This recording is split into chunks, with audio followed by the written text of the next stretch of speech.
पर्यटन की दृष्टि से देखा जाए तो उत्तर प्रदेश के कौशाम्बी जनपद में एक से बढ़कर एक ऐतिहासिक व धार्मिक स्थल है। उन्हीं में से एक कौशाम्बी जनपद के कड़ा धाम में आज से लगभग 900 साल पहले गंगा तट पर राजा जयचंद ने किले का निर्माण कराया।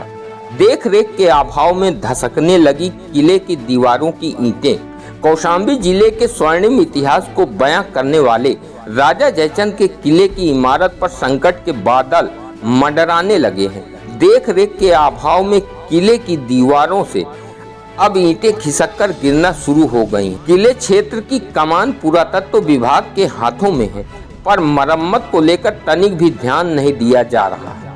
कन्नौज के राजा जयचंद का राज तिलक 1170 ईस्वी में हुआ था। राजा बनने के बाद उसने अपनी सैन्य शक्ति को खूब बढ़ाया, यवन साम्राज्य का खात्मा किया। खुद का साम्राज्य बढ़ने के बाद उसने सैनिकों के रुकने के लिए कड़ा में गंगा किनारे किले का निर्माण कराया। इस किले से दिल्ली तक की सुरंग बनवाई।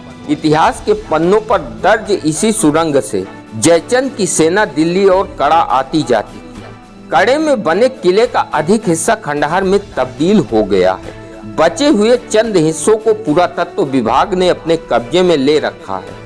देख रेख के अभाव में अब किला भवन की दीवारों में लगी ईंटें धसकने लगी हैं।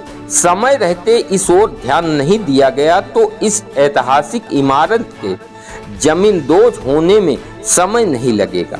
इमारत के गिरते ही यहाँ पर 52 बीघे में फैले जयचंद के किले का खंडहर ही रह जाएगा। यदि इतिहास उठाकर देखें तो जयचंद का नाम एक गद्दार के रूप में दर्ज है। कन्नौज के राजा जयचंद की ख्याति बहादुर योद्धा के रूप में जरूर है, पर उसे गद्दार का दर्जा दिया गया। यहाँ तक कि उसके नाम का मतलब ही गद्दार समझा जाता है।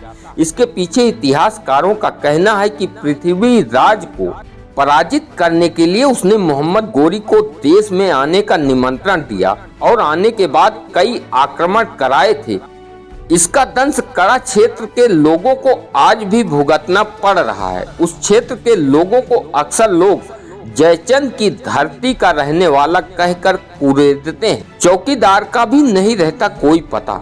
किला परिसर व इमारत की देखरेख के लिए पुरातत्व विभाग ने अजय कुमार नाम के चौकीदार को भी रखा था।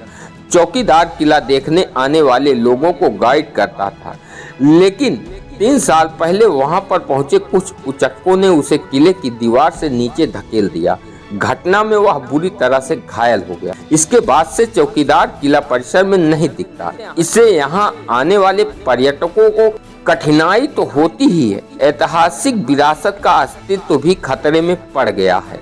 ऐतिहासिक विरासत के संरक्षण का अधिकार भारतीय पुरातत्व विभाग को है। पर्यटन विभाग मामले में सीधे कुछ नहीं कर सकता। ऐतिहासिक विरासत स्थलों को संरक्षण के लिए प्रस्ताव शासन को भेज मंजूरी नहीं मिली। इस पर आप लोग क्या सोचते हैं, कृपया कमेंट करके जरूर बताएं। और यदि अभी तक आप लोगों ने हमारे चैनल न्यूज़ सागर को सब्सक्राइब नहीं किया है तो कृपया सब्सक्राइब करें।